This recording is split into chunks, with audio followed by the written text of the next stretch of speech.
Borne, le 687 rectifié. Oui, merci, Monsieur le Président.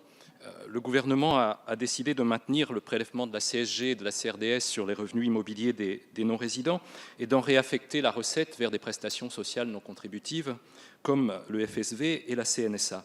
Personnellement, comme député des Français de l'étranger, je regrette ce choix parce que la jurisprudence de la Cour de justice est claire. L'existence ou l'absence de contrepartie aux cotisations sociales et aux prélèvements sociaux est indifférente. Le critère pertinent ici, c'est l'affectation spécifique de la contribution au financement d'un régime de sécurité sociale. Or, la CSG et la CRDS sont déjà affectées pour une part au FSV, pour une autre part à la CNSA, et la modification de la part affectataire qui nous est proposée ne dispense pas du tout de l'obligation de se conformer au respect du principe d'unicité de législation sociale.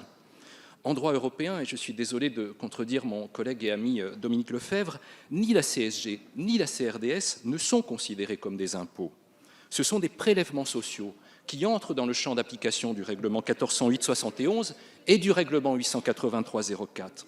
Et tant les missions du FSV que les missions de la CNSA présentent, et je cite la jurisprudence, un lien suffisamment direct et pertinent avec les régimes d'assurance maladie et d'assurance vieillesse qui sont dans le champ d'application des deux règlements, tout comme le sont également les prestations non contributives, ainsi que le rappelait d'ailleurs un rapport de la Cour des comptes qui date de 2000.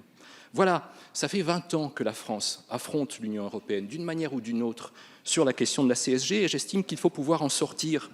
Ne rajoutons pas une probable condamnation et de fait une probable obligation de remboursement à celle que nous avons déjà du fait de l'arrêt de Reuters. C'est le sens de l'amendement que je porte. Je ne le porte pas par rejet de la taxation du capital, comme j'ai pu l'entendre parfois.